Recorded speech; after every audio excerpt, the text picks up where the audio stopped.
Welcome everyone at the table, on TV, and in the audience to the Tuesday, June 7th meeting of the Bristol Planning Commission. I just want to point out that we are have our new member joining us this evening for the first time, Anna Taylor. And maybe everybody could introduce themselves so that Anna Will knows. Brown. John Hubbard. Chris Burley. Gary Clark. Sue Kavanaugh. Skimmer Hellier. Katie Rittenhoff-Meyer. Nice to meet you all. Welcome. We're going to start this evening with two public hearings. The first of which I'll open now, which is to consider the recommendation made by the Design Review Committee for permit number 1625 at 3 Main Street, LLC. It's 3 Main Street, LLC. Requesting a permit to make exterior renovations to a structure located in the downtown designation district. And everyone has a copy of the application. This is to replace rotten plywood under the windows at 3 Main Street with beadboard. The applicant, Jill Fraga, is not here with us this evening, but Eric offered to speak about it, and I just wanted to point out that the Design Review Committee has met and reviewed and recommended, voted unanimously to recommend to the Planning Commission to approve the permit for the change. So Jill called me because she had a worker come and trying to replace a couple pieces of the trim, and as he pulled it off, it just kept coming. And so the whole, it used to be just a flat piece of plywood. A major portion of it was rotted, so she had to make the decision whether to replace it then or put plywood back and then come back to the DRC. So she replaced it with this. So this is the final product, the beadboard. This is the beadboard. Okay, I see. Knowing full well that she took the chance that if it wasn't approved by the DRC and the PC, that she would have to take it down. But instead of replacing it twice, she went ahead with it. So the product that you see in this picture is the end product. It'll be colored when I took this, it was she was testing paint, so it'll be a dark colored paint. Okay. And she's actually going to paint, it's under both windows now, this beadboard, and she has a couple different shades of black, and she's now going to paint all the trim the same shade of dark brown. So it's very similar to the color that's already there. Wasn't that what originally was there? Beadboard? Years ago? Yeah, before the level. It's very possible. There's a lot of beadboard on Main Street. So there's a second window that has the beadboard, and this window had plywood. They both have plywood. They both do now, but did they? No, they both had plywood. They both had plywood. I It see. was I see. rotting. I see. He removed it and put the beadboard on it. I see. I see. So that was the only exterior change. It's just the little parts underneath. So she pulled it off and replaced it with beadboard. She had wanted to do it anyway, but timing-wise, instead of replacing it twice, she decided to put it in front of the DRC, who approved it. And At that point, it was she appeared before the Yeah. DRC? Yeah. Okay. So what triggered that? That she would have to go to the design review, changing a panel. She's not changing the configuration, she's just changing. material. Yeah. We had the debate about wood versus wood, but we went plywood versus beadboard.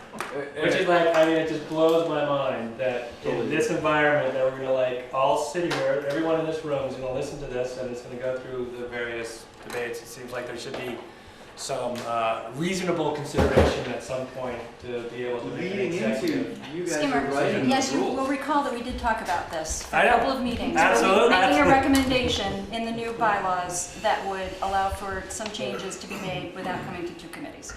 So is there any input about this project at all? No, I'd actually like to make a motion to accept the proposal as presented. I'll second that. Thank you. Okay. Any other discussion? I can open it up to any input from anyone in the audience who may be here interested in this project. I think it's going to look a lot better. Thank you, Ted. Good work. Okay. All those in favor of accepting the recommendation made by the Design Review Committee? Aye. In favor, thank you. Any opposed? Okay, great. Thank you. So that is complete. We will now shift to a second public hearing this evening, which is to consider proposed amendments to a zoning permit that we approved in early 2014 related to the Bristol Village co-housing project. Katie is going to recuse herself and participate in the presentation, or? Yes. Yes, okay. Hi. Hello, applicants.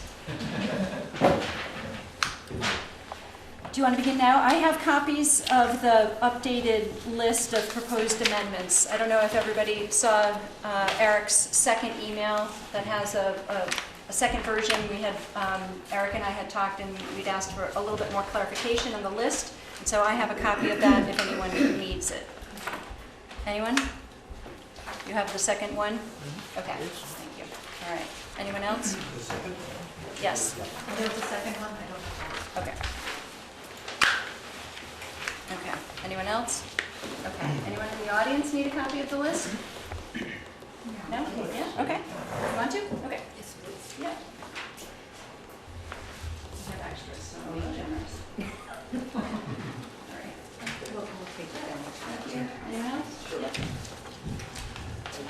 Yep.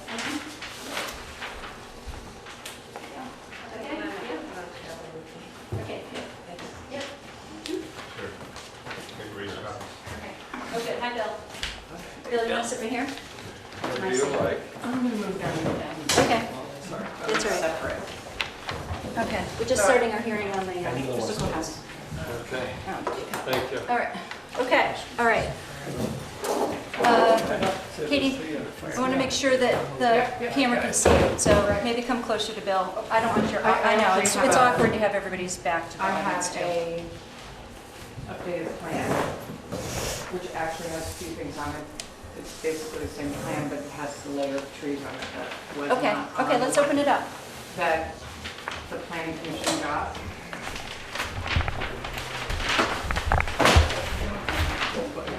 Okay. So, I'm guessing most of the people in the audience are here during this project. Is that correct? No, I was just wondering if most of the people in the audience are here regarding the project. Okay. So my name is Katie Raycroft-Meyer. I'm on the planning commission, but I'm recusing myself at the moment. And I also have been working with the co-housing project since it began. And what it was about 2 years ago that I got the permit. And there have been a few changes made. And I think if everyone has the letter, this updated list, it really is quite clear. And I thought I would just go through this list, explain why these changes were made, and show you on the front. So, and the one thing that I just will, if there's any question about it, is the legal structure, which basically is the same, and that isn't really a site plan change. So I'm not going to address that, and if people have questions, applicants can answer them. So for housing units, we applied for 15 dwellings with a total of 39 bedrooms, and that was what was originally approved, and that is all staying the same. We have made 3 notable changes to our buildings, but we still have 39 bedrooms. Actually, that is what has stayed the same. We've made the following changes, and we have the original. Yes. Eric, do you have the original I handy? have it here, but. Okay. Okay, Good. Yeah. Yeah.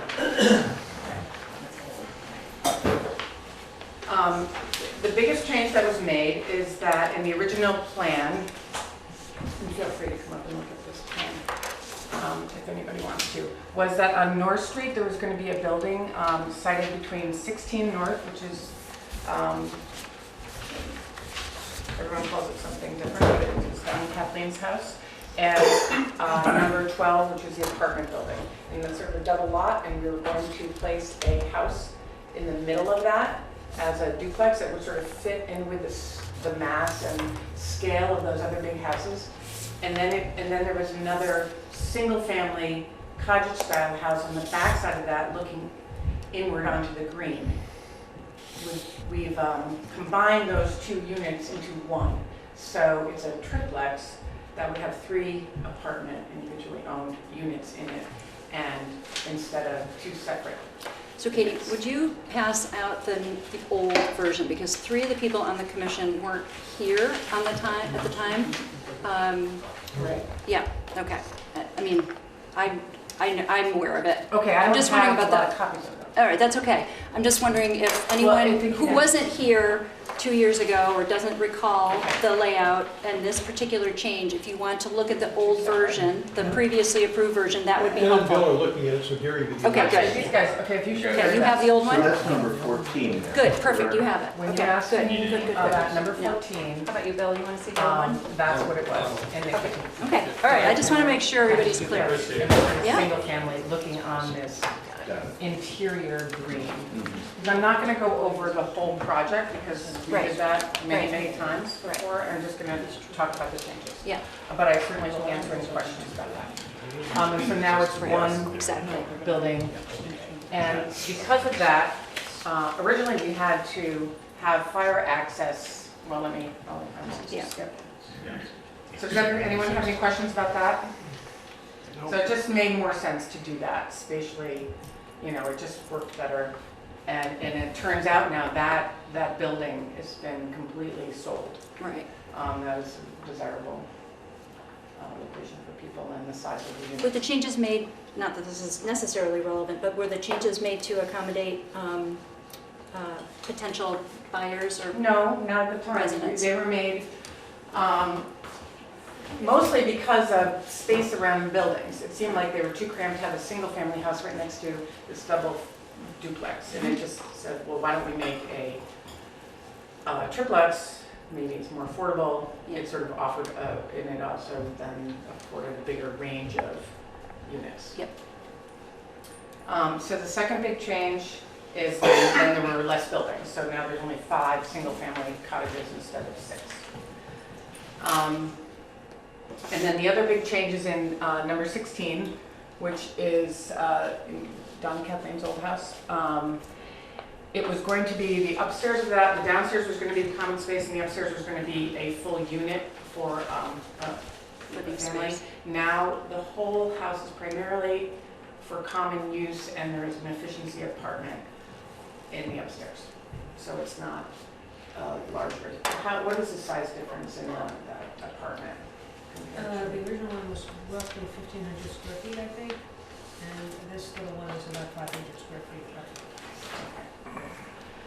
So those are the 3 big changes. And in terms of the buildings, more specific changes, let's see, on number 8, which is the Tomasi House on the border of Rite Aid, right now there is a small garage that's attached to the house. And that, we tried to work that in as a parking space, and it was decided that it might be better to actually remove that garage and create sort of like a pergola structure because it accesses the basement and there's some storage area down there. Combine those 2 driveways into one driveway, and instead of having just 2 parking spaces back there, have 3. And you can see that on here as well. So we didn't lose or gain any parking, we just rearranged it and we lost the garage Yeah, point to structure the, point to the garage here. here in the old one, and Yeah, for then, these guys. yeah. So you come in here, the old one, there are 2 spaces here, and this was a garage. So the driveway was actually split, and there was a narrow little green belt in between, and the level was different. So this makes a lot more sense, also because this has to be the fire access. We would have had to make that lane wide enough for a fire truck. Now we have one driveway, and it will be able to accommodate a fire truck to come in and then turn around in that parking area.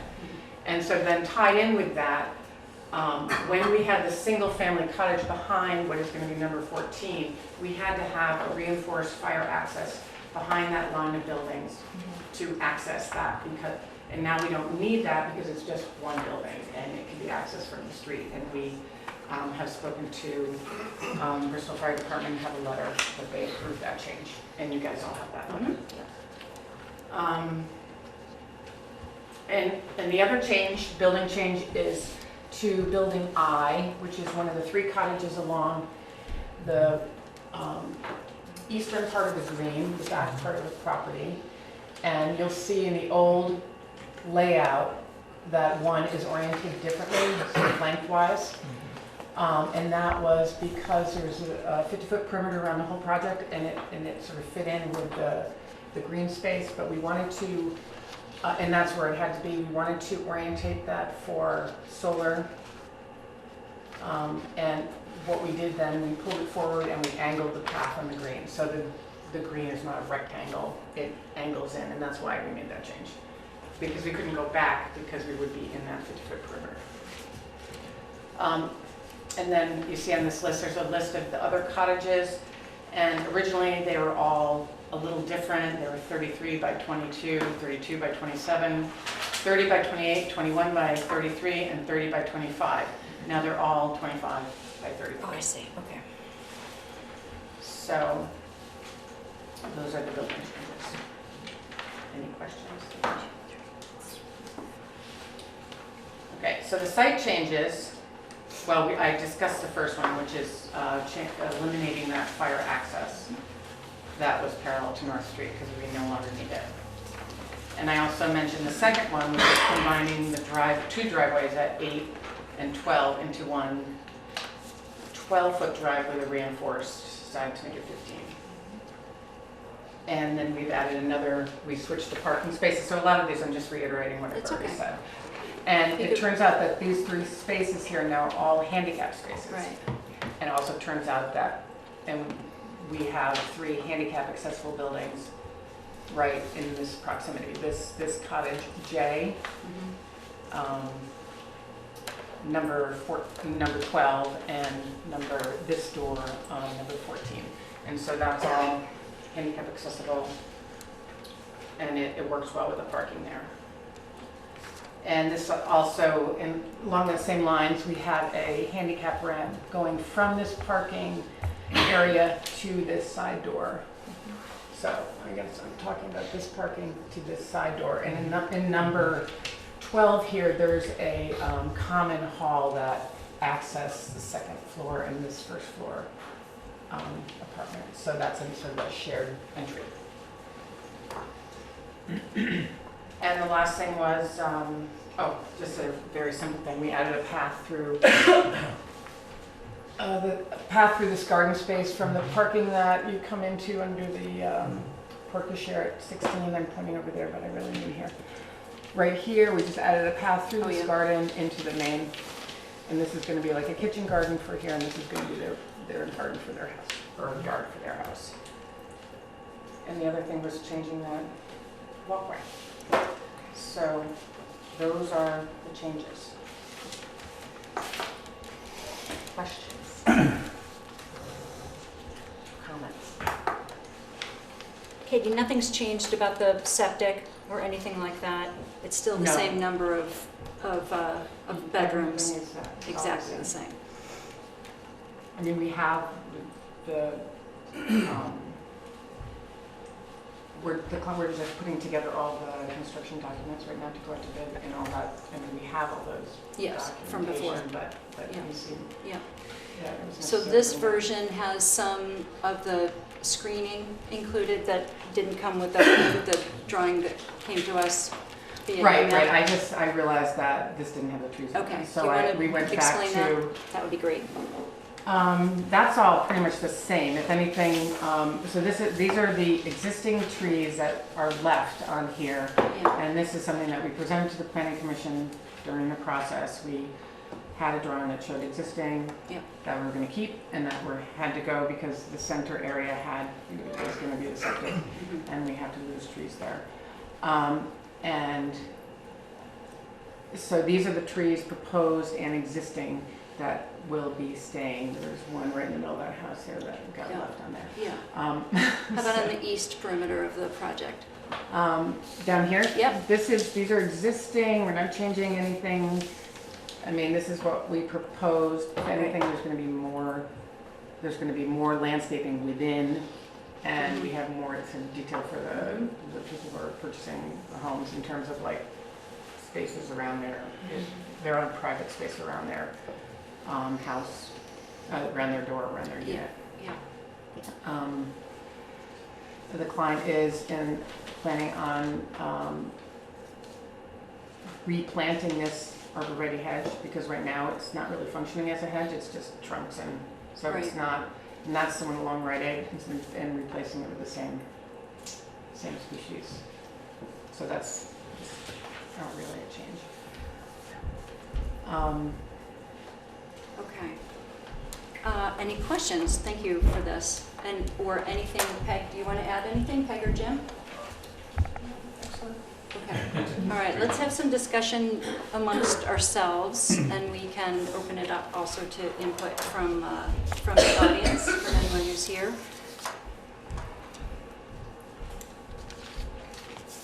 Questions or discussion? Katie, what is the buildings going to look like? What is the outside going to look like?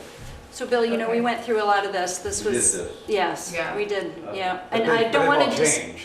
I mean, well, before it was gonna be. this one has changed. This has changed dramatically. Right. All these buildings have It changed. changed. There's not a building on here that hasn't, am I correct, that hasn't been modified in some manner? The square footage. Square footage, if you change the square footage, I assume the exterior appearance is gonna differ as well. You can't change the square footage without changing the appearance. Right. Can you remind me, Well, what did we look at? The review was not a design review of the appearance of the buildings. Right. We had a We talked discussion about ideas of at the what the time. buildings would be constructed of. We had. Right. It was They were a cottage-like. design- They were some I'm of just the- stating, Bill asked a question that you stated Yes. we had reviewed it, and I was hoping that we have made changes to these buildings, and a response to him would be appropriate. Okay. Anybody have a design, a picture that we can remind of? I didn't bring those, but we can describe them to you. That would be great. For you, Bill. So you know the building, because you actually stopped by my house and I showed you today what 3 buildings we were talking about. And so the character of those buildings, the client really wants to keep that same kind of character that is so, sort of iconic of Bristol. And those 3 buildings, have this great, sort of stature there. And we're hoping, we're not hoping, we know that, I'm not the architect, but I've seen the building that's going to fill that gap on North Street will be very similar. It's going to be white. It's going to have similar treatment.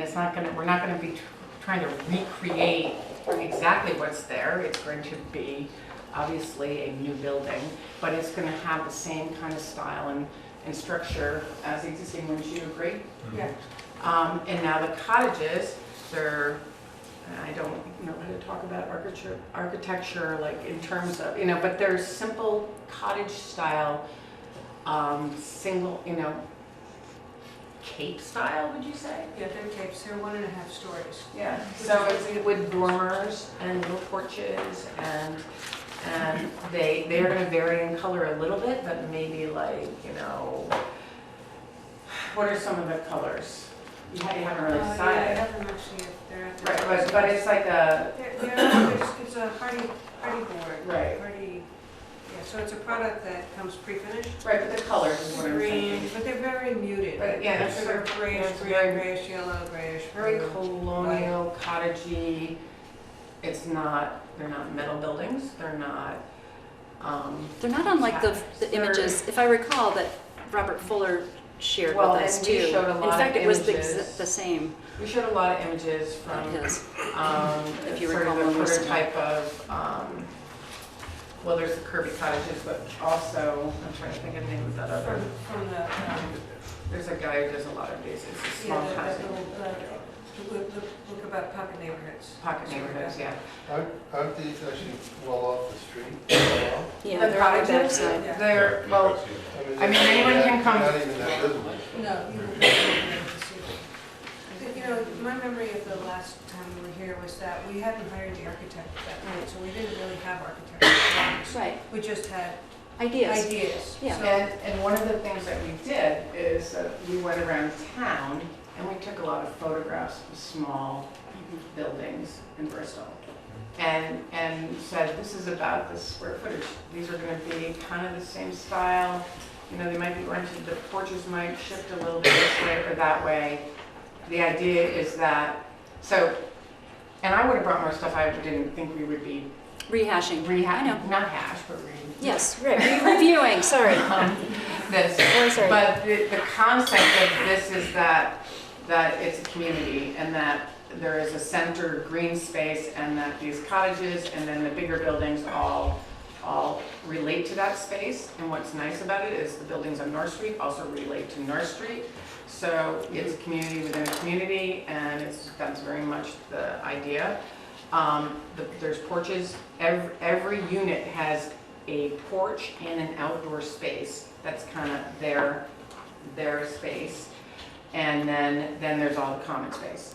The porches are oriented so when someone's walking on the path past them, they can, you know, greet each other, communicate, you know, or not. The common building will contain the kind of the mail room, where so that everybody once a day goes there and it's kind of a place to touch base. So there's a lot more I can tell you about it. I don't, you know, time-wise, it's fine, but does that help? Does that help? Yeah. Okay. Okay, any other questions or comments from the Planning Commission? Yep. Anybody? Yep. Okay. One of the changes I noticed is that the removal of the parking structure in the, I don't even know what direction that would be, northeast corner, behind the storage barn on the rear part of the property. Now that is gone, will that space be converted into parking spaces and it just wasn't denoted on the drawing? If not, what is the total number of parking spaces that you have? It's the same. Can you point? Sorry. Can you point Absolutely, to right here. There was a parking structure here. Right. There's no longer a parking structure here. Right. storage? And I did notice that on the drawing today too, I was wondering. So the storage barn is there, but the, Right. Yeah, the idea is that, you know, we didn't intentionally remove it from the plan. oh, it's The this. idea is that people who wanted to cover parking would have to pay extra for it. And so no one has signed up for that, although we haven't actually offered it yet. So it might still happen, but we're not necessarily planning for it. So it's sort It of could be there, could not be there. Parking barn. So the plan will be that those will be parking They spaces? have always been parking spaces. Wonderful. But that's covered, but it was covered. And and they were counted as parking spaces before and they're counted Right. as parking spaces now. Right. 3 under that 3 or covered 4. space? Yeah, okay. But they may be covered, that just hasn't been assigned. It was an amenity that the applicant was offering people, you know, if you wanna, So Have that, a- so no the more. way it's proposed is there will be no structure there. well, No, I don't think so. I mean, there may be a structure there. We're not planning on it right well, this we second. probably should have kept it on the drawing then. Yeah, That I was think that a, was from. yeah, I just thought, well, that's something that we should then put back in the drawing. Okay. Okay. All right, we'll Um, note that. Yeah. Okay. Next question. I noticed also the addition of many water retention ponds around the property. I assume that's due to runoff. Is that a correct statement? It's to keep water from running off the That's property right. onto Yeah, adjacent yeah. properties, yeah. It is Um, stormwater management, basically, or surface water management. And they will probably be shallow, you know, they'll be like a rain garden situation, or I don't even know if that just might be below grade. I was talking to the engineer today. It's basically to keep the water from running off into the stormwater system in the town. The other piece, the realignment of the rear cottages. At one point in time on the original drawing, you had snow removal as a designated space along the rear part, between the rear where the parking structure is, or going to be. And now you've moved that, this cottage, whatever letter this one is here, I can't see it from here, I can't read it on I I. basically into what was originally snow removal, which was a huge concern we had with that large parking area in the rear of where you're going to put all the snow. By realigning these buildings, you've eliminated that large snow removal or storage potential, and didn't know what the plan would be going forward on that. Well, let's see, I'm looking for the original drawing that has the snow removal area, because I know that when we redesigned this, we made sure we had snow removal in other places. Right, it would be right there. It was- Right there, right there. It would be right there. Right.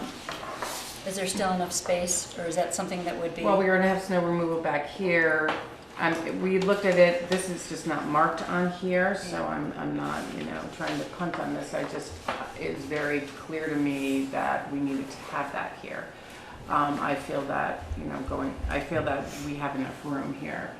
In the same If spot? anything, this building turning the other orientation, will give, some more space there. Some more green space. Yeah, but this is also their yard, so we have to, so that's something that we can note that on when we make the change of the farm, so that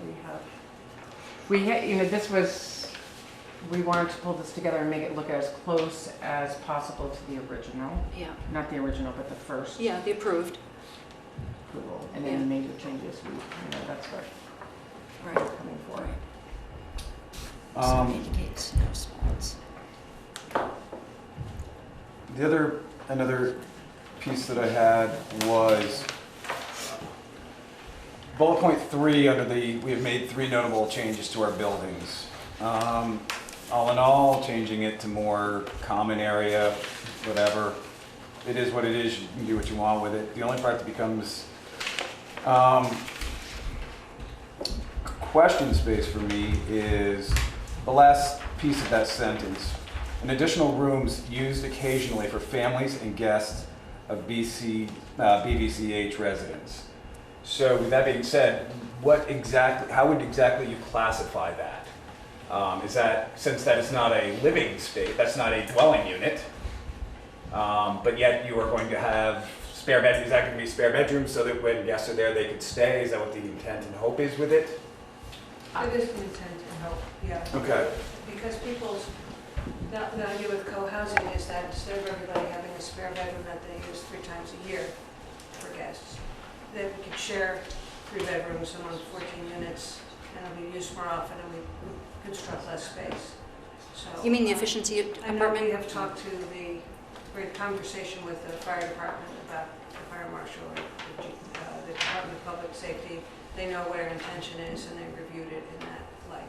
No, I understand the rationale. My biggest question is from a zoning standpoint is, when it was just a community meeting space, it was a series of open rooms with a kitchen and all that, I fully understand that. But when it now becomes a community space with sleeping quarters, it changes the scope and scale of what that space is. So with that being said, that it really becomes a not very often occupied, but yet a dwelling unit. For all intents and purposes, you're placing bedrooms into a structure. But there already were bedrooms in the structure because there was that 3-bedroom apartment up there. So instead, in place of the 3-bedroom apartment, there's 3 guest rooms. So they will become the owner of, or is the It's the apartment a rental or is it association. an owner?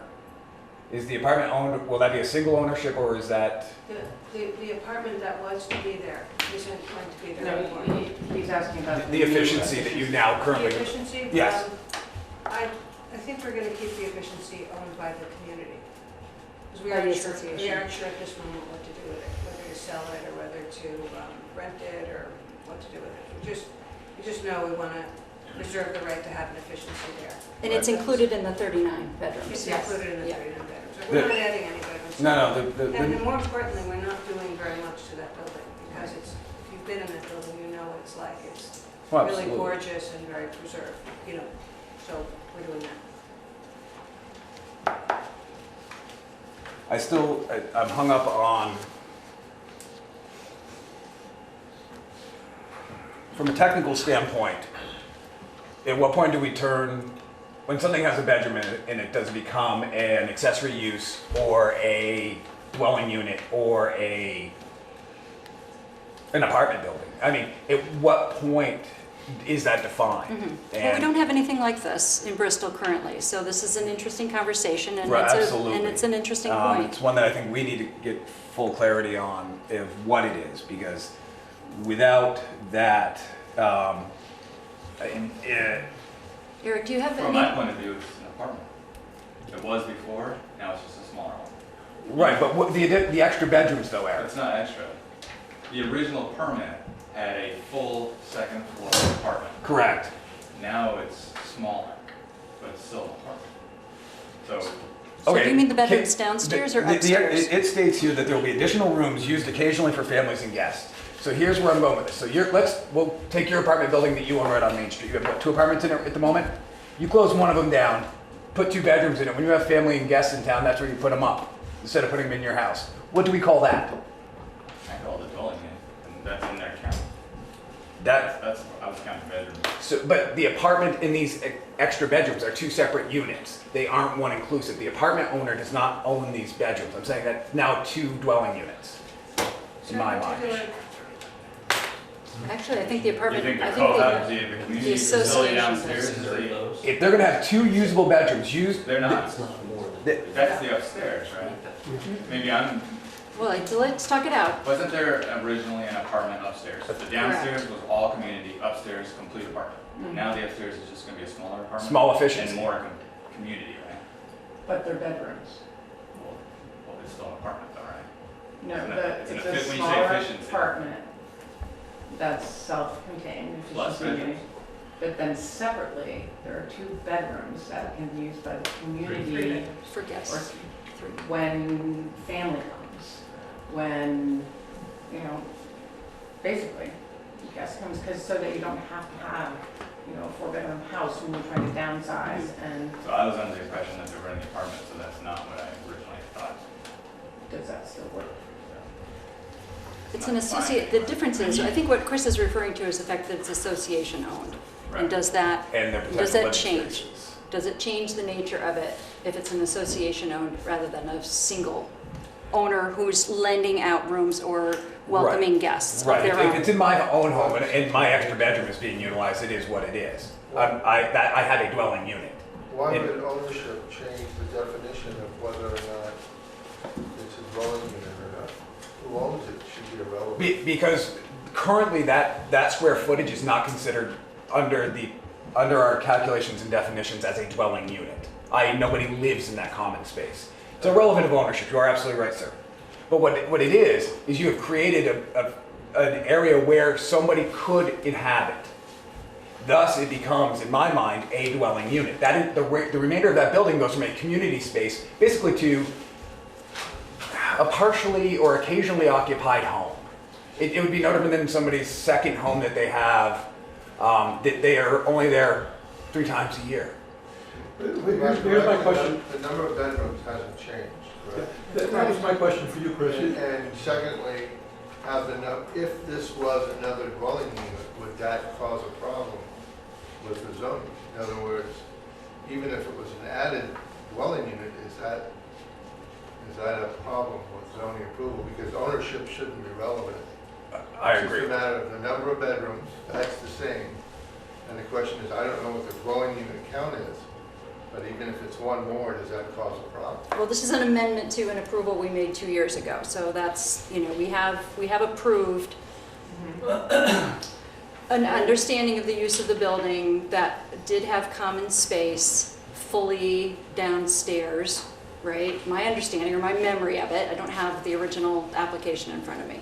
So what I understood was the plan was to have common space, including bedrooms downstairs, and a larger apartment upstairs. There weren't any bedrooms downstairs. Oh, I see. They were all activities. It was, downstairs was common space, Yes. kitchen, Oh, I see. All functional right. rooms. Upstairs was going to be a unit, like a unit in 12 or a unit in 14 Yes. or a unit in 8. A purchasable unit, perhaps. Yeah, Yeah, definitely a purchasable Yeah. unit.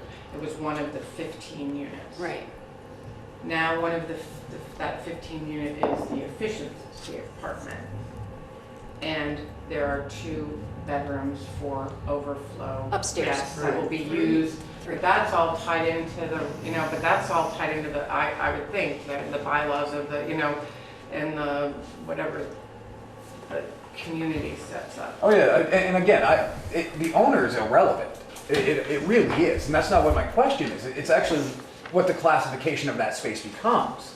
Once there's units that can be occupied, before when the downstairs of the upstairs of the building was going to be fully occupied, it was one single housing unit with a community space down below it. Now we have a community space on the first floor, which will still be a shared community space by the sounds of things, which is great. The upstairs went from a 4-bedroom home essentially to a efficiency apartment with 3 random bedrooms left in the building that will be commonly utilized whenever somebody needs it. The problem I have is that they're bedrooms. At what point does a potential sleeping quarter become either a dwelling unit, a boarding house, a hotel, a B&B? At what point, where is that? And we need to define that and figure out what that is. And does that, were you doing math over there on what the current dwelling units are for that? Yeah, I mean, they're still under their dwelling units, but I agree that it wouldn't be 15 dwellings, it would be 60. I think that's what you're, That's the big crux of it. I would agree with that. Except for bedroom units. Okay, so let me, so we can keep talking about this, but I want to make sure we're opening up to all conversation about the whole, application for amendments. So we have had some people from the audience speaking about this topic, but I want to open it up to any other comments about the I think John has application. On this, I'm just a little confused. I generally support this project. I think it would be a great thing. Just to clarify, so there's permission granted for 39 bedrooms? Correct, in And the original. these auxiliary units, whatever, these guest rooms are included in that number or above and beyond that number? They're included in that original Right, application so it seems like approval. they're included and they've been vetted, In a different scenario. yes, why Slightly. wouldn't, and then in answer to your question, what are they? Why wouldn't they be considered like mother-in-law's apartments in essence, which the town plan and the current zoning regulations and all trends in zoning everywhere deeply and strongly encourage? Right. So why wouldn't we include them, count them as mother-in-law suites? Because there's very specific criteria on what an accessory use building is, and that's what that would be considered. When we talk about a mother-in-law building, it's actually an accessory use. State statute's very clear on what that is and isn't. Whether this meets the criteria, I don't know. I didn't know the details more than what was jotted on my change list. Now having more details, it would be great to be able to find that out. The number of bedrooms is irrelevant as well. I want to be clear on that. We don't discuss, when we talk about zoning, number of bedrooms means nothing. It's whether it's a single family, a duplex, or a multifamily home. The only thing the number of bedrooms does is changes your taxes. Well, and your septic. Yeah, I mean septic. State counts bedrooms to Right, arrive at a septic right. capacity. Okay, so the number of bedrooms has stayed the same, but I think it's the use and the intended management of that use that is of interest, and whether it changes the nature of that space as a unit or as an accessory use. So we can. We base density on units, not bedrooms. Right. Okay. When we count density on lot units, it's by unit, not by bedroom. Correct. So if they've added an additional unit to 16 and not 15, then you need to recheck the numbers to make sure that they work. It would be interesting, and you raised an interesting point, it would be interesting, because this is sort of new terrain for Bristol. It is. And maybe a lot of other places too. That in a dense packed kind of community that's seeking deliberately and by its mission to achieve a higher density, which is good for the community generally, that if there can't be some sort of, each full-time inhabited dwelling, if that's the term, gets 0.25% credit towards a guest room. So we don't want to incentivize everybody to say, well, if we can't have guest rooms in this structured community, then we're all going to have an extra guest room. We incentivize everybody to say, well, for every dwelling unit, if that's the term, we can have a third of a guest room. So once you have 3 or 6 or 12 or 20 units, you get a certain number of guest rooms that are sort of included. are allowed or permitted. I mean, just to follow that, I mean, to maximize the density of the unit, of the parcel, actually more housing units should have been built. I mean, to maximize, when we talk about maximizing, that's what we talk about when we're talking about density. If there was more allotted space available, if we want to use the best use of it, or best density for the town and what the sort of current trend is, it would be utilized every possible unit you could get into that for the maximum density. Again, I don't think it's for me, we need definition on what it is and whether it falls in there. The thing it does change then at that point, I think we also then have to play around with some of the other numbers that fall throughout the zoning based on number of units. If it goes from 15 to 16, you change, parking's the first one that comes to my mind. There's gonna be the need for at least one more parking space, I think. No, because that would actually become a 1 to 2 more parking spaces off the top of my head. So all those things is, as soon as that number changes, the whole scope and scale change a little bit on some of the minutia that we went through 2 years ago.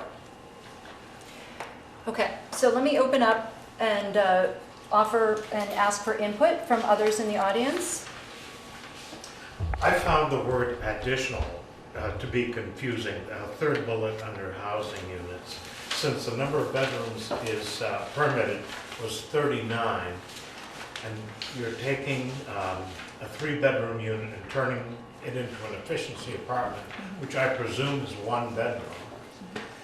Later on, it says additional rooms. How many of these additional rooms are we still at 39 bedrooms?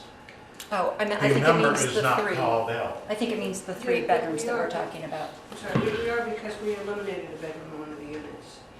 With the 3-bedroom single family, the 3-bedroom single family house is now a 2-bedroom apartment. So, Which bullet are you talking about? The third bullet The under third housing bullet under units. housing units, where it says, and additional rooms used occasionally for families. How many of these rooms, are they bedrooms? That's what Are we're they- talking about That's right what now. we're You know? talking about.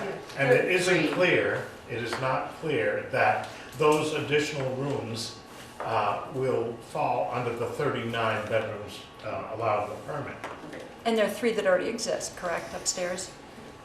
if you The count out, upstairs if has you 4 count out bedrooms. if you count out the bedrooms, you'll find out that it's the same number of bedrooms. We're counting the efficiency as 1, Right. those other 3 is 1 each, and then we eliminated the bedroom in one of the buildings that we had. I know my understanding is I didn't need to account for the number of bedrooms necessarily, but if you require a list, I can give you a list of each dwelling, each unit, and how many bedrooms. Ted, does it Bottom help- line, help you there's to only know that it's 39, 3? including the efficiency. 3, does it help to know that it's 3? Well, That it's it the 3 was as 3, opposed to the... changed to 1, and then additional. And the word additional is somewhat nebulous, it doesn't tell you exactly Or that it's just the same. how Well, many it of these should have rooms said are going 3. to be Yes, used. that's right. So the total You're trying remains now. 3, the total bedrooms for the project that's permitted is still 39. That is Correct. Exactly. Okay. Correct. Okay. Anybody else? So, we've heard a lot about site plans, and I don't think that's necessarily why we're here. We live on Mountain View Street, and we've heard some concerns about a possible water line upgrade that we were not notified about. Is this true? The Planning Commission doesn't have the purview of water line or water access to... So how will to this this site be project. supplied for water? Where will the water come from? Well, it's a town, it's a select board and a town But I can project, but we can, we I can mean, answer this isn't the body that No, we considers that. understand that, Yep. but we also have some concerns about the traffic on the road. The road was paved 4 years ago. It's been pretty much debilitated by traffic from Wells Mountain for trucks coming in there. And with this site plan, I understand a lot of the traffic's gonna be coming down Mountain View now. Right, we did approve, this was part of the approval 2 years ago for this project. It does have an entry off of Mountain View. Okay. But again, we were, as residents, were not warned about a water line upgrade. We just paved our driveway. And I've got a real problem with someone coming across my driveway digging it up. Right, I can imagine. Yeah, so Okay. So is this the wrong place for I mean, this we need to bring concern? this to the select board. The planning That is commission, correct. yes, the planning commission does not have purview over water lines or water Do you access. folks have an engineering diagram of what's gonna happen? As far as Yes, I water can answer line? that. It has been, there are a full set of engineering drawings that are being put together to go out to bid. The consultants have been working with the water department of the town, the select board. It's all been talked about. I can't imagine that your driveway's gonna be dug up and. Well, the water line is under the Well, edge of our lawn. Well, We I'm know where sure it's that located. it would be taken, I mean, I can't, well, whatever. That's something you should talk to them about. I don't know. Katie, is Therese the best person for them to speak with tomorrow? I mean, I don't want to deflect, but it's not, Well, no, it's not within the we purview. discussed this with Eric Okay. previously. We've also talked to a couple other people, but Okay. I guess the In select the board. town? Yes, yes. The other point is that if this happens, we stand to lose a lot of trees down through there too. If they don't have to remove them, they're gonna have to dig so close to them that They're they're. gonna kill the roots. For the water line, are you talking about the water line? Yes. Okay, all right. So I Katie, do on those not- plans, is the water line going along the north edge of Mountain View? Because there's two water lines on that street. Okay. This was discussed beforehand that is, this, I'm not trying to avoid I'm that. just asking what you know. I did not I know that it's all been reviewed with the town and it's been approved. So it's not, I'm sure I know. that if we look at it, it's being done the right way. And I don't even know if there is gonna be a whole, I don't know, Well, do you you- know? I don't think the water line is being changed up on Mountain View. Yes, it is. Yes, it is. We don't know about that. Yeah, this is, Correct. yeah, The so, committee doesn't know what the design is. The exactly. committee doesn't know where the All state. right, I don't know exactly what is going into the change of the water line. So- I'm here That's to, You shouldn't excuse me, represent it. I am a landscape architect working on the site plan of it, and you have, you should talk to the town, you should find out what the plan is. It's all documented, and there's engineering drawings that show everything, and they have been approved, and. Is that road posted as a legal load limit? I It's a honestly don't know. secondary road, so I is it honestly- fit for truck traffic? I don't, I honestly couldn't answer that. Again, that's actually good. I would start with Therese. That'll actually, you're gonna love this, we'll punch it to yet another group. It's probably gonna go to the highway department, and you'd hear from the foreman of the road department on what the Well, classification if of the road it is. is, I mean, they've been using it for that for years, going down to the Sprout House and going to the, Right. so I'm just saying, Well, that doesn't make it right. Yeah. I totally agree. So to answer Diane's question, based on the drawings that we have here, the water line is on the northern side of Mountain View. Okay. Yeah, and just to say, like, my understanding was, if I remember, the town requested a larger water main on that road. That is correct. Not just for our project, and also to replace the hydrant, but for more effective firefighting. They actually really were looking to upgrade that water line no matter what. And we came along and the FERC could pay for part of it. My understanding was how it worked. It wasn't, we didn't push for it. It was requested by the town. So the long and short answer to all the water line questions is, as much as I hate to punch you to yet another group, it would be, I would start with Therese Kirby, the town administrator. If you don't seem to get anywhere there, and then just, if not, request to see the select board. We're going to that meeting also Monday night. Is that? Ted, you don't have to speak on behalf of the select board, but if you're No, I'm making a not comment on the speaking. Okay, that's fair. Since you seem to have some familiarity with this, any idea why they didn't come off North Street? There was, and Ted, I'll be honest with you, it was 2 years ago when that was discussed, and I don't remember, there's logistics behind it in some manner, and I honestly don't remember, it had to do with crossing. It had to do with the stormwater upgrade that was done on North Street. They don't want to go under those pipes. Yeah, that's correct, because the water main's on the other side of the stormwater. But it certainly would be less intrusive and a lot less expensive for the town to do it that way. But again, I don't want to beat this to death, so honestly, Yeah, I really need you guys to All go right. to that Thank you organization. for your time. No problem, I appreciate your concerns. Okay, How are we doing? Any other input on the proposed amendments? Is this drawing up to date then with all the proposed amendments? Well, we In your we opinion? talked this evening about adding the parking structure back onto the site plan and indicating the snow storage or snow spots at the very The least. realignment of the cottages is accurate Is on there? that? Yes, Yeah. yes, yeah. It's just one.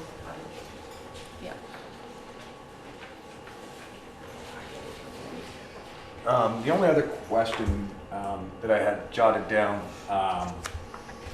total square footage being utilized by the change in the buildings, the modification of the cottages, the change in the front, combining into one building versus two, what is the current total square footage usage now versus what it was in the original proposal? I do not know the answer to Okay. that question, but I do know that we have not exceeded the impervious amount of surface that is required, or not, to stay under. Which then actually leads me, as soon as you said that, if I remember, one of the conditions we placed upon this was a stormwater. That's all. That's been completed. Just a question, just making sure. I assume it had been, but I just wanted to make sure.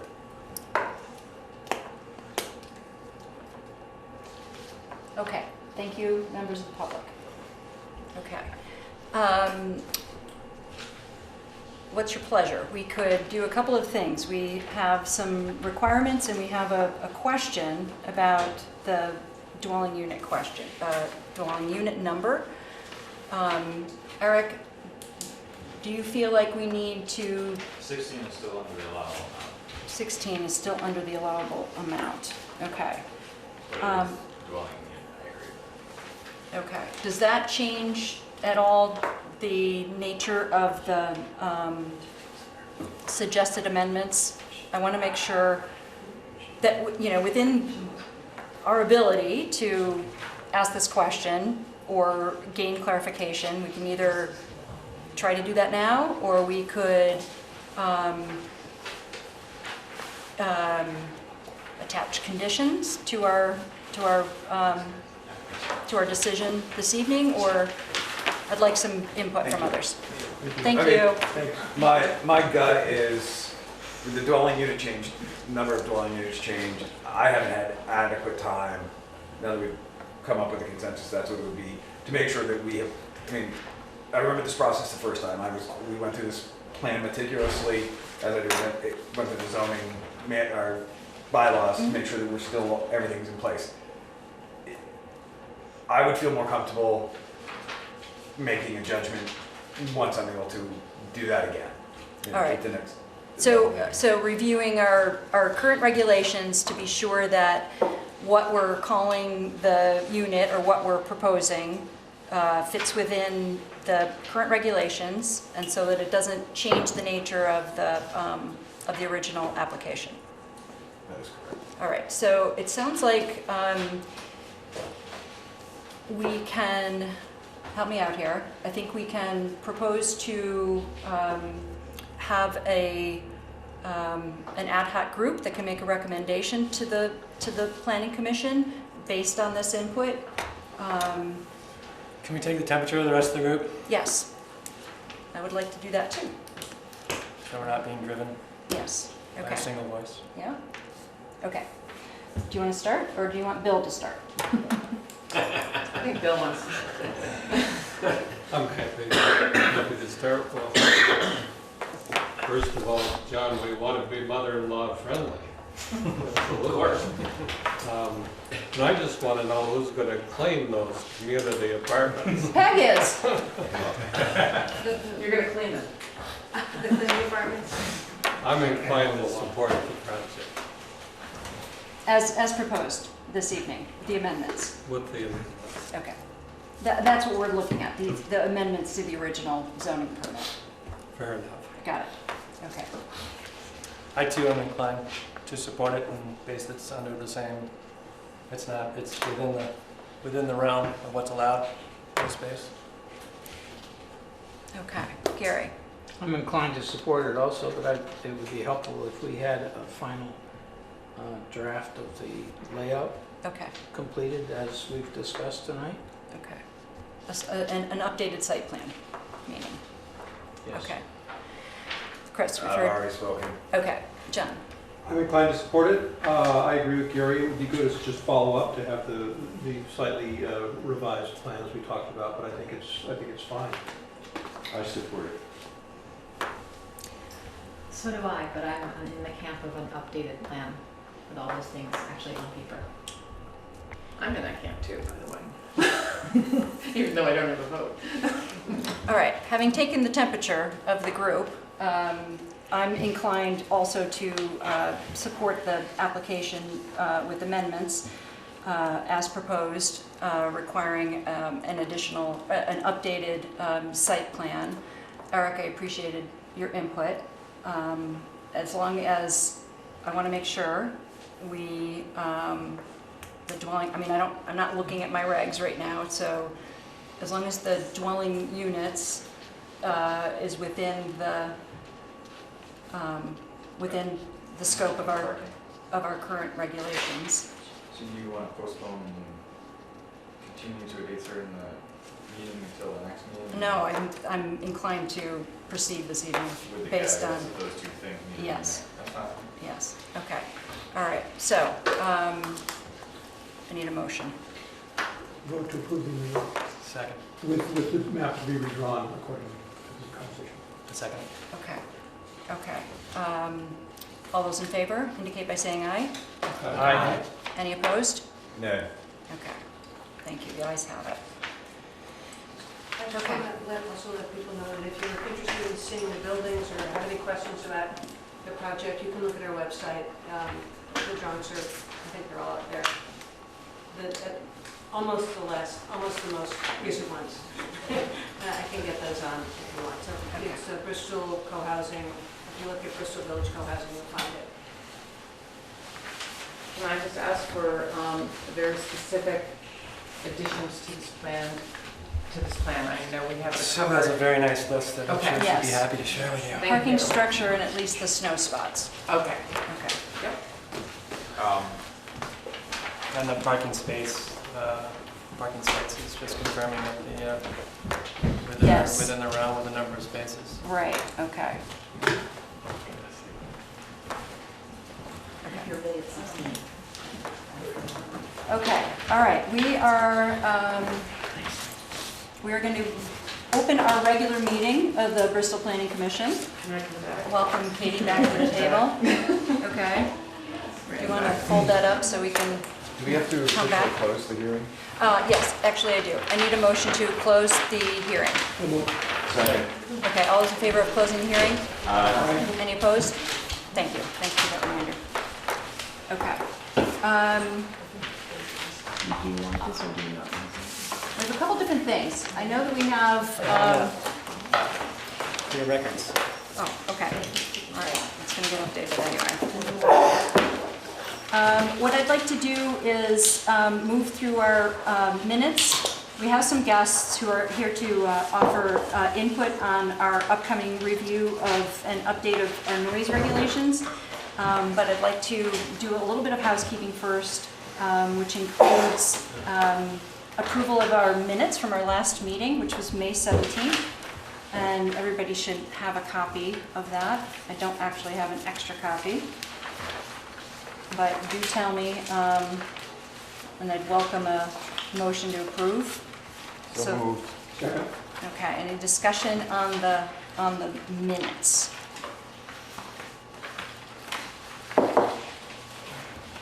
It seems like a year ago already. Just a week.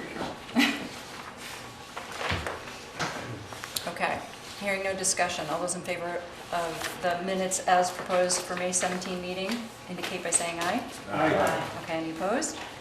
Thank you. I wasn't here, so. Okay, I think we have enough to move forward.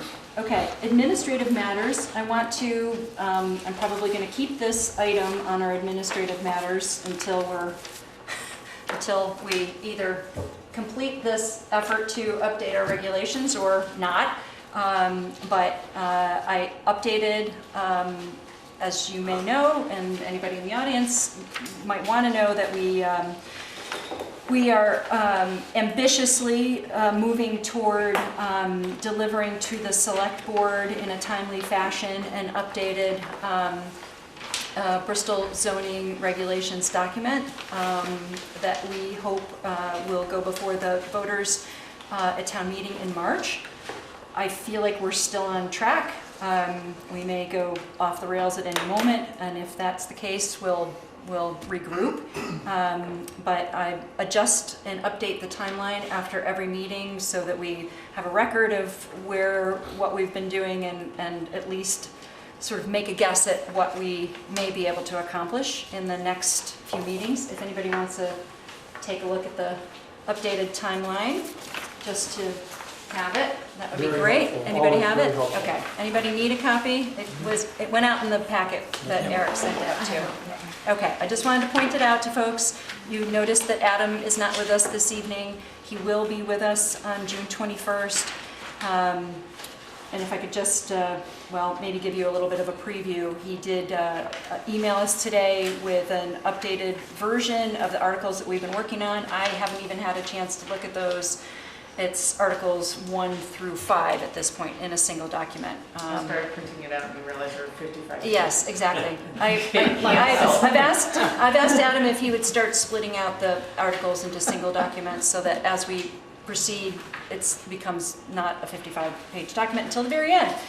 But anyway, that's where we are in terms of the timeline. I don't think we have any current ad hoc committees or ad hoc committee reports. So if everybody is in favor, if we could move on to our next item, which is related to input. John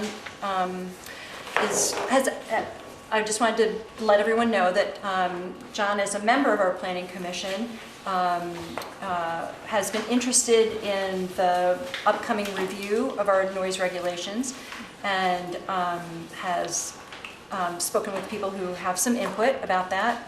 That will be coming probably within the next month or two as we move through current Article 5 into 6, 7, and 8.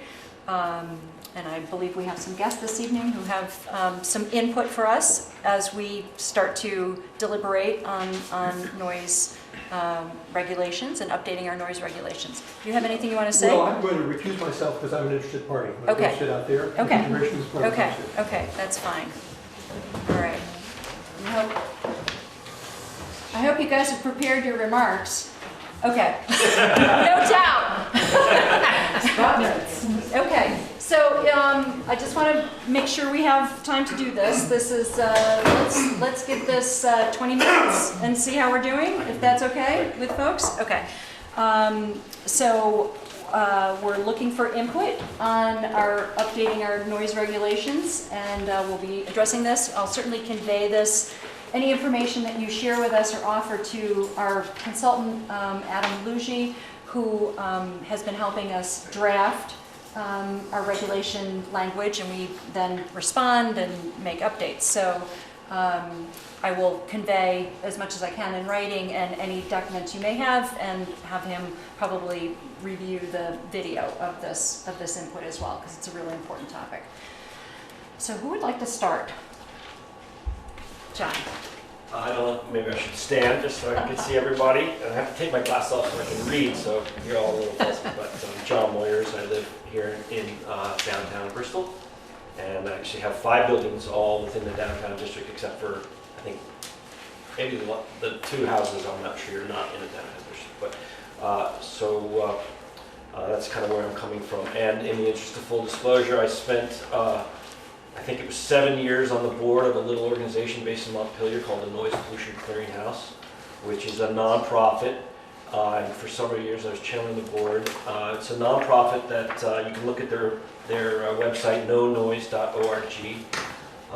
When in the Reagan years the EPA closed its noise office, because noise is always viewed as an environmental thing, an environmental issue.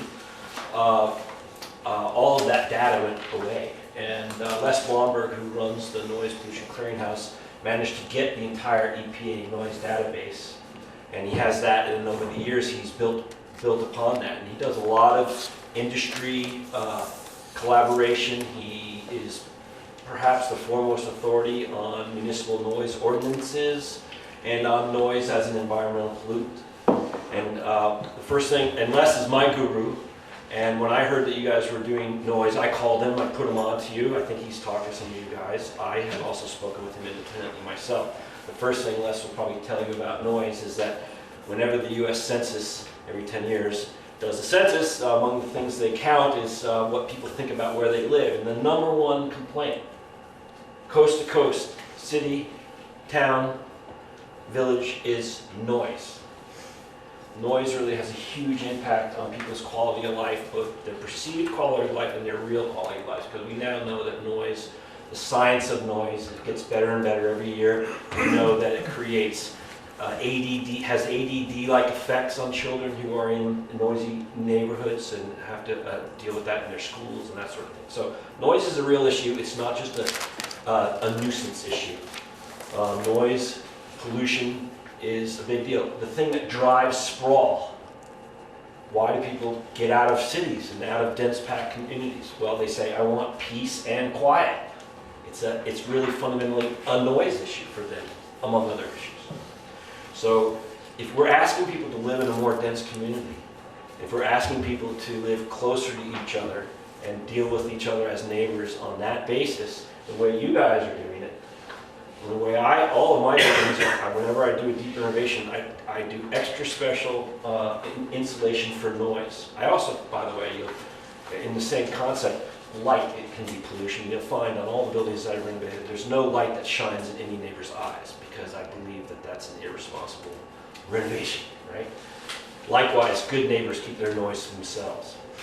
So noise is a really crucial issue, and I think that Bristol has a chance, because as I talked to Les says there is no model noise ordinance for a village like ours or a town like ours. And I think we could be the first. We could maybe start something like the Quiet Town or the Quiet Village initiative if we wanted to. And that could be good for people because as you'll find, as you get into the issue, when it comes to ventilation equipment, heating equipment, other things that make noise, typically the least efficient models are the noisiest ones. The most efficient models, the things that are the quietest, are the most efficient models. So those things travel hand in hand. So there's a lot of positives for having a good progressive take on noise. So those are my spontaneous comments. I just read this quickly, and then I actually have a few copies for you. And That'd be great. I don't have enough for everybody. I'm sorry, somehow I made too few, so maybe you could share them. I want to just thank you for even taking the initiative at all to consider noise issues and the impacts of the community. As I said, if we want to keep Bristol a beautiful and attractive place, if we want to meet the challenges of future growth, which mean more dense growth, and if we want to implement the vision that's laid out in Bristol's town plan, which specifically says we want to be a more dense community, and we want to preserve the rural village character of our community, and we want to have a mixed-use downtown. We want people living downtown. None of that's going to happen if we don't pay attention to noise. I'd like to see you empower Bristol residents with two tools. One, zoning regulations that contain noise performance standards. And two, a standalone noise ordinance that enforces those standards. Noise performance standards say something like this. It would be, in the downtown zone, if somebody's going to put a restaurant vent fan, a vent hood fan, it has to meet certain minimum standards for noise. That would be a standard performance issue. And they're very simple and very straightforward. And according to Les, they're very easy to put into a zoning regulation. Like he almost has them sort of on file. It's like that, almost that easy. And you just kind of pick the standard you want, and you go with that, you put it in your zoning regulations, and you're done with that part. Very straightforward. And this is relevant to your timing issue, because I know you're trying to get the zoning regs. If you try to do performance standards in your zoning regs and a noise ordinance in your zoning regs, you'll blow your deadline. You won't make it, because the noise ordinance part is much more complex.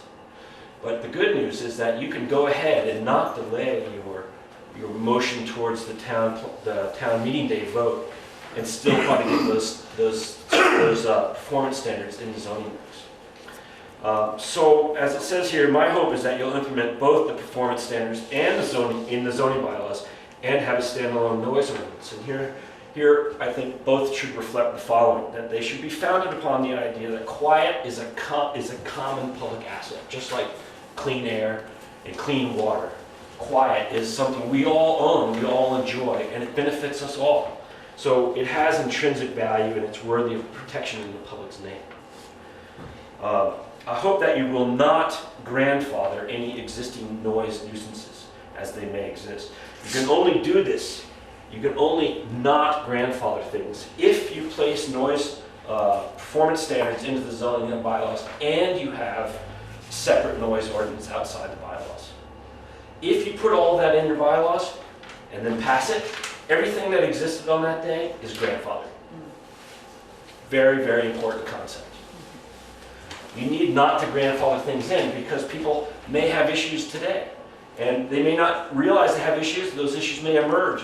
If you don't, if you put it all in the zoning regs, you actually give people a perverse incentive, the same incentive that big power plants have now not to upgrade their equipment, because when they do, they're subject to the new laws. So the perverse consequence of doing it the wrong way, of putting it all in the zoning regulations, is that people who have, say, a noisy vent fan or a noisy refrigeration unit are going to say, well, we're going to keep this forever. It's going to get noisier and noisier, less efficient and less efficient, because if we touch it, we'll have to meet the new standards. So you don't want to get into that reverse incentive, that disincentive to do the right thing. So I urge you to do it this bifurcated way. Put the performance standards in, the zoning regs, that's quick and easy, and then once the zoning bylaws are passed, which I presume they will be next spring, go on with the noise ordinance. Please make sure that these things provide a clear and transparent public process by which citizens can have their noise issues heard and dealt with by Bristol town officials. It's really important for people to know who to call. And once they make that call, what's the next step? And it's important for people who are on the receiving end of a complaint. If somebody alleges a complaint against something, it's really important for them to understand what they need to do to have that addressed properly. So, nice, clear, transparent process. I hope that both of these things will invest some entity of the town with the power to enforce the ordinance's provisions. In a big city like, say, New York or Boston, they have a noise office, and if you have a problem, you call that noise office 24 hours a day, and it's dealt with. We're not going to have that here. So most of the time, it's going to be Eric who gets the call, right, during business hours, and he'll have the authority to look into the situation and go forward according to the process that's established. On a Saturday night at 2 a.m., I don't think you want to get that call, so it's probably going to be the police. But it's not really a criminal matter, but the police are going to get the call. That's who gets the call now. I mean, I don't know if any of you have ever had a barking dog issue or something like that, but when you're totally frustrated, you call the cops. That's what happens all the time. So anyway, those entities, Eric, the zoning administrator, and the police need to have the power to act.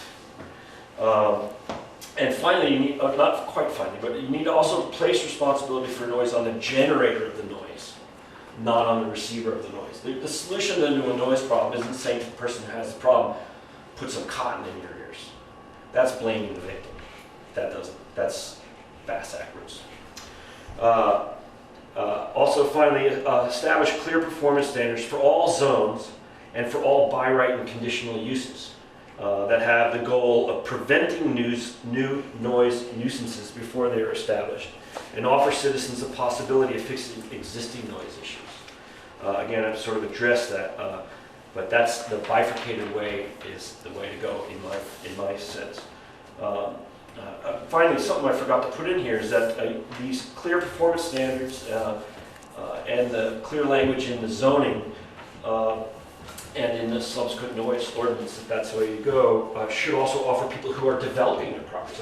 I've been a developer myself. Anybody who wants to renovate their properties or develop their properties or build a new business or a new factory or what have you in town needs a nice, clear understanding of what they need to do to comply. So that all needs to be, clear, because we want to encourage people to develop. development is inevitable. The question is how do we manage it? And so we want to make sure that we manage it well and clearly. And finally, I hope that these things will acknowledge that the town plan's stated goal of maintaining a mixed commercial residential downtown core and increasing density within the surrounding village zones, and embodies the understanding that residential use depends on preservation or restoration of desirable levels of quiet in those zones. In those zones. So again, on the issue of timing, I think you can do the performance standards pretty quickly and have your vote next spring, and then tackle the subsequent standalone ordinance. So in sum, I would just simply say that we have the chance to make Bristol a model village, literally nationwide. We could set the standard, and I think we should, because I don't know about you, but I hear the river. I live right downtown, but when I step out in my yard or when I go to bed at night with my windows, I can hear the river. I can hear the trees blow up on Hogback Mountain. That's the stuff I want to hear. And I think that we all live in a place that is partly because we like those sounds.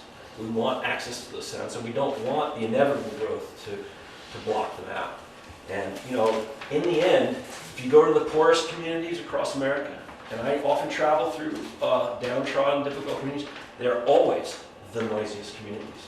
The sad fact is the places that don't develop, the poorest communities, are always on the receiving end of society's noise pollution.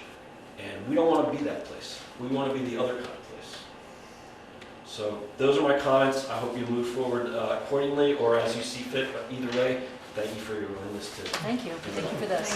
Thanks. Who else would like to share some thoughts or input? One quick thing. I would just like to ask that these written comments be included in the minutes. Yes, please. absolutely. I have an extra copy. Yeah. John, do you want to say anything? Well, I can simply say that I recuse myself because we actually love living in the residential commercial zone, and there's some noise that goes with it. Idling trucks, the compressor on Shaw's, that's fine, no problem with that. I do think also that their noise impact there is variable depending on your elevation where you are. In the summer, if you want to go out on our deck, it's really noisy. And I've actually walked around and listened to the compressors and the vents elsewhere downtown. The one on top of Shaw's is unique. I've also gone around and listened to the ones on the supermarkets in Millward. Really, I don't mind noise at all. I think it's just a little out of sync. And just very quickly, I'm very good at writing courteous emails forever in pursuit of a conversation. So first I started writing Pomerleau and Jones Building, and found a person there who was very interested, had a number of exchanges, and then we decided we should bring in Shaw's. I was writing both of them over about the last 8 or 9 months. And then at one point Pomerleau said, we own the building, but it's their store. We don't need to be in this conversation anymore. I said, fine, and Shaw's didn't dispute that. So then I wrote to the manager of Shaw's. It was very nice, and she said, we have a pretty big turnover on managers. Why don't you write to our regional manager? So I wrote to the regional manager, who was also responsive, who put me in touch with a regional maintenance person. Because my thought was, if you look at the fence around it, it's this picket fence with big gaps between it. So it doesn't hide it, but it certainly doesn't stop the noise. And what I was suggesting is maybe we either have more of a sound barrier around it, or having just built a new house and gotten a number of checks from Efficiency Vermont, I called up Efficiency Vermont and said, do you ever do something for supermarkets? They said, we have a special person for supermarkets. So I said to Shaw's, maybe they would give you an investment in a much more efficient unit, which would be much quieter to judge by all the other people. Although it doesn't have to be totally quiet, just a little quieter. So one of those two. I said, how about it? And then the regional manager came to talk with me, and I had talked with Jim about it, knowing that they had some trouble because some of the people, considering their area, didn't want to be next to so much noise. And Jim and Peg had had an acoustic scientist come in and do readings. So I asked the regional guy if Jim could come meet with us and bring his plans, which he did. And he brought a copy and gave them to this guy, who was very receptive. He said, oh, this is really interesting. I'll look into this. I don't see why we can't do it. So we were pretty happy. We sent him off. Weeks passed. I wrote him again and said, hey, remember that conversation? We're really interested if you'd like to have us involved in either helping to design something for this as neighbors who are impacted. Not everybody is uniformly, but some people are. We're exactly at the same level as their roof. Again, not wanting the noise to go away, just to be mitigated. And so that response wasn't answered either. And I wrote once more. And so I realized what had happened was that he was pretty enthusiastic, but the people he reported to were not enthusiastic. So they were not going to write us anymore. So at that point, and this was I thought about bringing all the emails, but I thought, no, that would be a violation because these were private emails. I'm not going to bring them. But they were totally civil and friendly. It's just that at one point they stopped.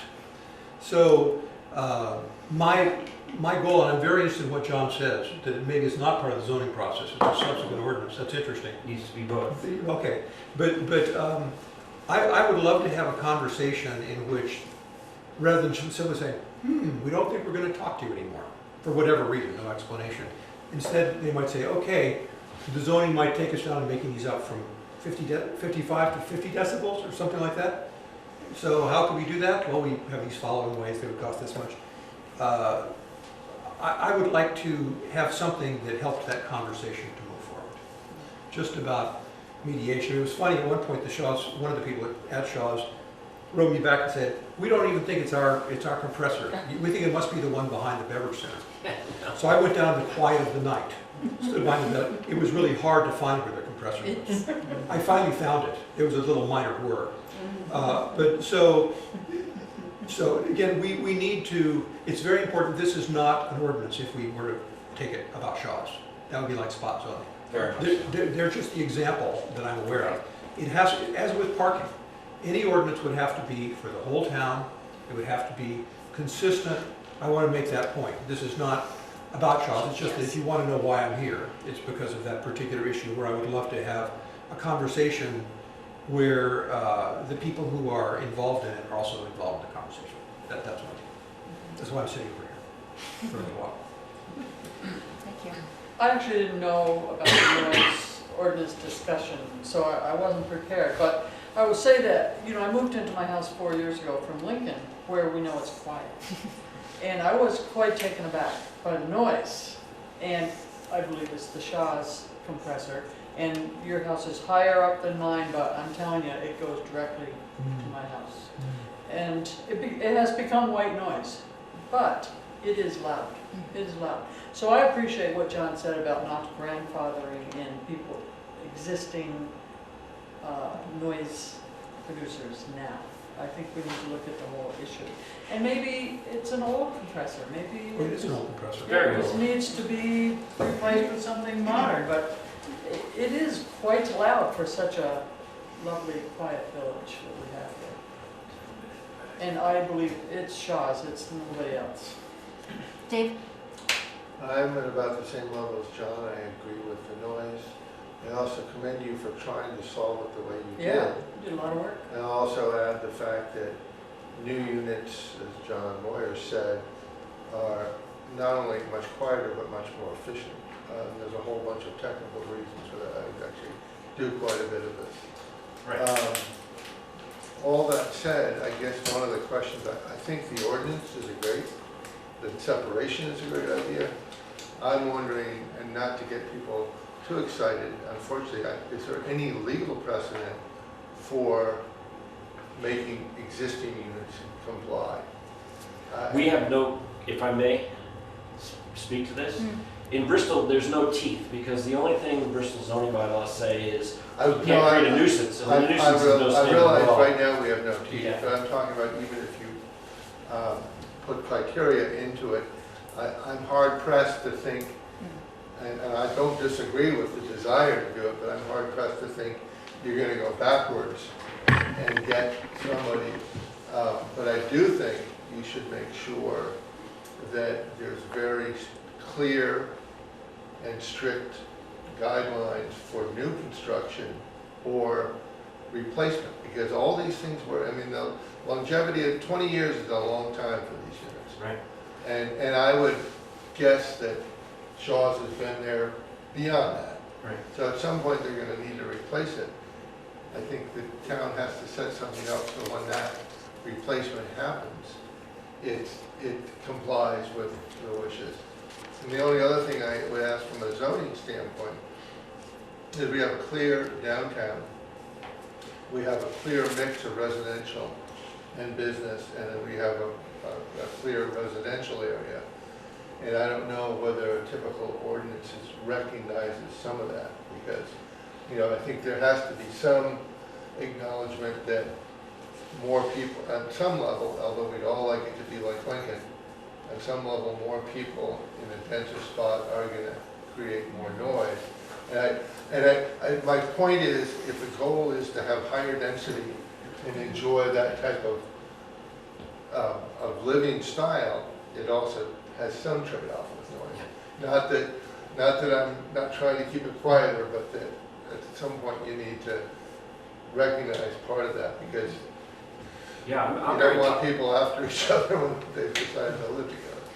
Okay. I'm very tolerant of noise. I'll give you a quick story of my own at the Bobcat. So 10, 12 years ago, when the Bobcat opened, the cooking ventilation system that was tacked onto the back was, you know, it was like 80 decibels, 14, 16 hours a day in what had been prior really quiet area back there where I live. And I lost tenants as a consequence. I lost sleep as a consequence. I felt frustration at not having any way of dealing with it. Robert Fuller slightly addressed my concerns. He lowered the impact by a couple of decibels. And just by the way, if you don't know, every 5 decibel decrease is half the sound pressure. So if you can lower decibels by 10, you've dropped the sound pressure tremendously. And that's a very doable goal, is dropping decibels by 10. Very, very doable.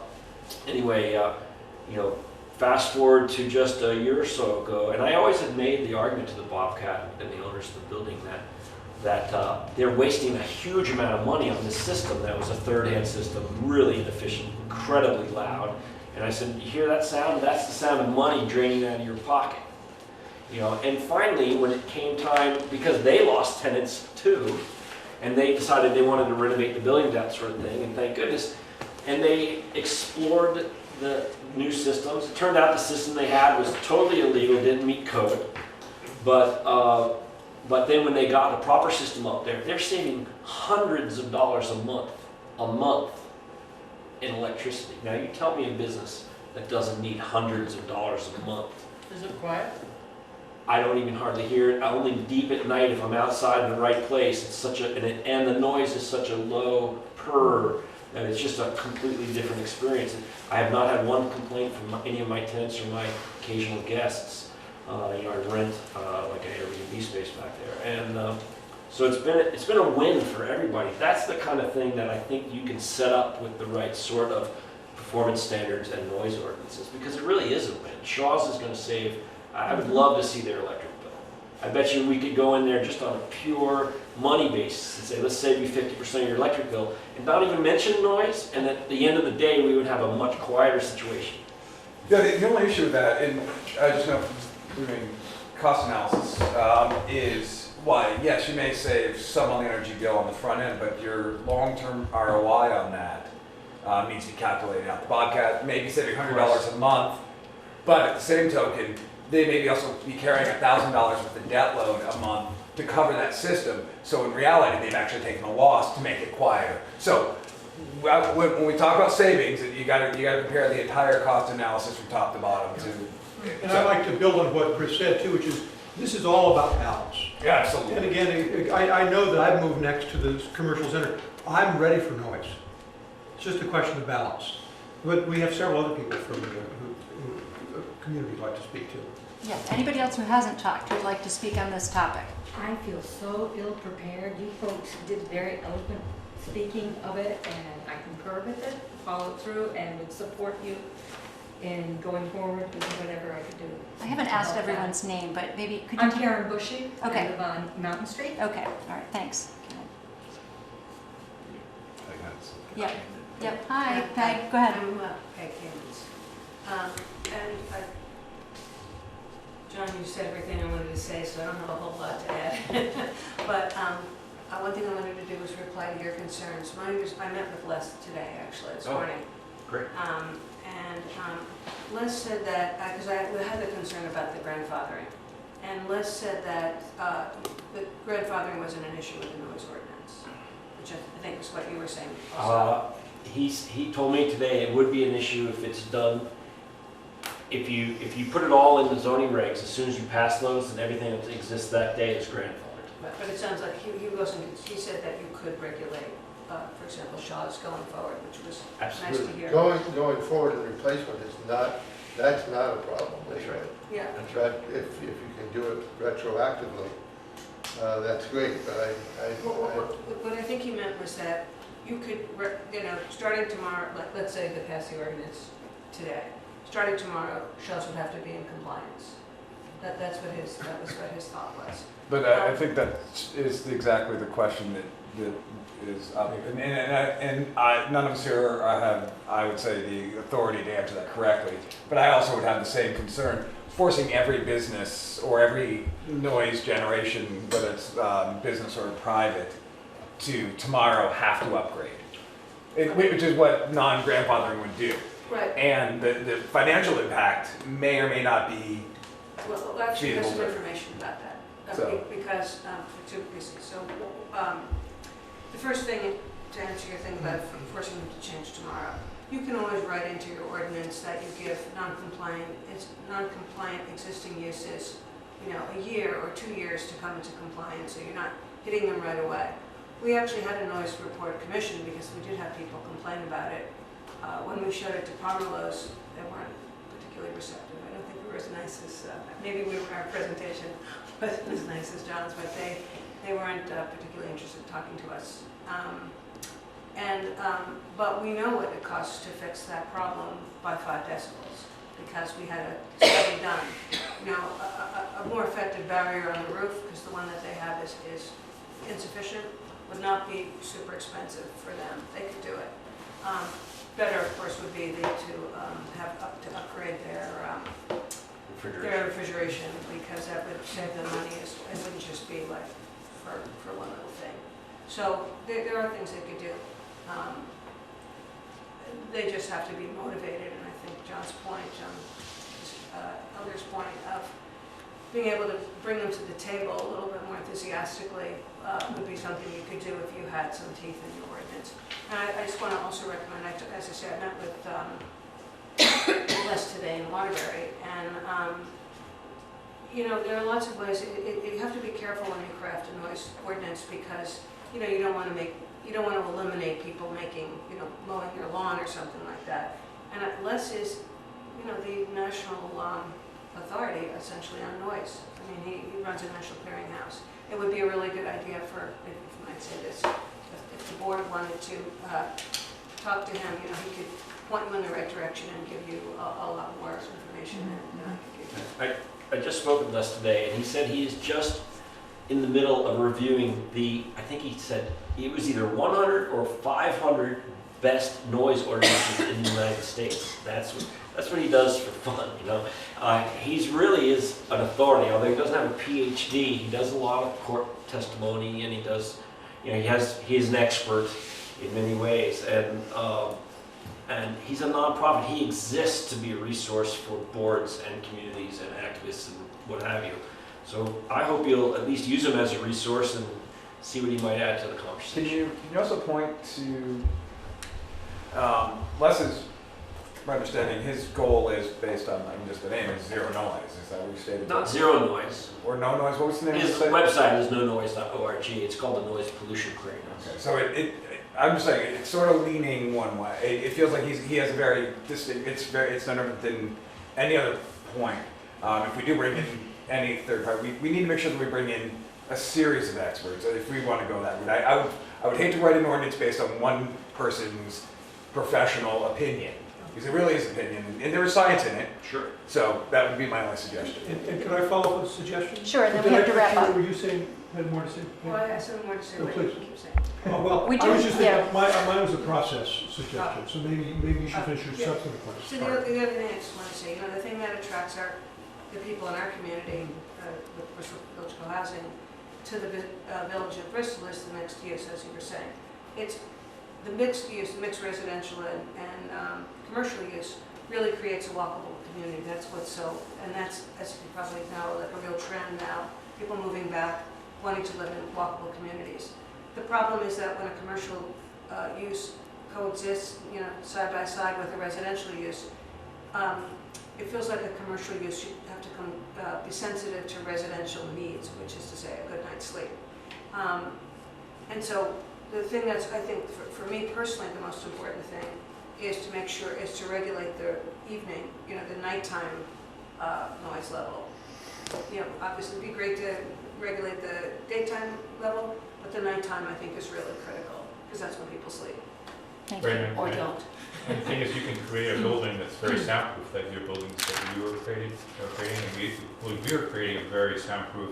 You want to be able to open your windows. You don't want to have to have Right. a closed building. One of the things that Les said to me today was the noise coming from Shaw's is low frequency. So like when you listen, when you know a car passes by you and you can hear the bass but you can't hear anything else, that's a low frequency sound.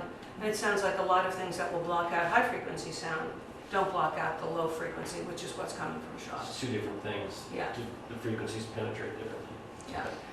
You know, just Or- yeah. the last thing I would We say. need to wrap up. All right, Yeah. the last thing I would say is just remember that quiet is a common asset, and so we wouldn't, while we can accommodate change slowly and encourage people with the right kinds of incentive and everything, pollution is pollution. And if it raises one's blood pressure, you know, if it causes discomfort, if it lowers property values and those things, you know, I think that it's incumbent upon government to protect the public that way, just as if somebody were dumping sulfuric acid in a river or something. It's the same general concept. So I think it could be a win-win across the board, you know, and so I hope that's the direction you go. Thanks. I really appreciate everybody's input. Thank you very much. May I just make a process where we go from here? Sure. And then, is everybody made the substantive points? So my process thought is thinking about things that John said, that Chris said. I'm interested in the possibility that we have a very full schedule to get to our ordinances, right? And that's what we're concerned about. I wonder if there might be a working group that could meet over some weeks independently, in parallel, and think about these issues, think about all the issues that have been brought up, different perspectives, ordinances in relation to zoning, taking into account the fact that some areas of town inevitably will have more noise than other areas of town, and so forth. And if this could be a working group, I would suggest that it might be a little different from others. There might be a board member, a planning commission member too. I would not be one of them, obviously. I wouldn't be qualified to take the detached approach that everybody in the planning commission needs to take. I might be on the citizen side. There might be a group of 3 or 4 or 5 people or something who might ask for expert testimony, you know, and we've already got some from Les. I haven't met him myself, but he's obviously an expert. Maybe you talk to some people from the Chamber of Commerce or from the Downtown Business Association to make sure that you're getting a wide response. You might canvass people. My sense is that probably the people who are most impacted by Shaw's live on North Street, Mountain View, or Mount Street. Everybody who's just spoken is basically in your buildings or on Mountain Street. And so... I would think our approach probably wouldn't be specifically about Shaw's, but it is certainly an example. Thank you for reiterating that. Right. That's such an important point. The Shaw's is the prompt for several of us, Right. but any ordinance would have to relate to the whole town, just as a parking ordinance would. Right, So right. if, I don't know if we want to make a decision tonight or on some other occasion, but listening to everybody speak about it, I think that it would be good to get the conversation further, gathering more information, not coming back to the planning commission until there's something to present that's fairly compact. So I'd like to propose that. The only thing I would say, and it's all about this. Yep. It may save us a lot of time. I think all that we have the authority to do is modify the zoning regs. I don't think, and I could be wrong, have the authority to create an ordinance. I think that is, the select board is who would have to approve that. Well, We can always author it in a system, but I think they need to approve, and it would make more sense to approach them to start down that road than it would be for us to spend any time if they're not going to follow this through. So, Well, yeah. Okay. So just among the planning commission members who are here, Thank you, John. I think that's a great idea, and certainly it's an important topic, and we'll be coming soon to reviewing that. We need to talk to Adam. You know, this is somebody who's been working with us, but not. It wouldn't be his sole responsibility. I think it's very important to have input from this group if we feel, as a group, strongly about receiving this input and using it to inform how we consider a draft that Adam may help us put together, and advice that he may give us about the process in terms of the regs separate from the ordinance. I do think that a working group, if we agree to do that, and we have at least 2 people who want to think about this some more,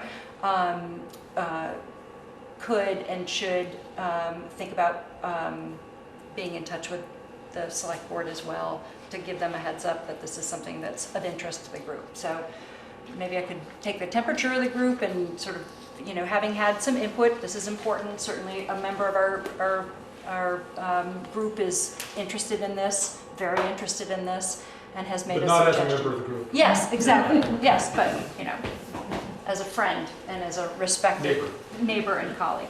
Yes.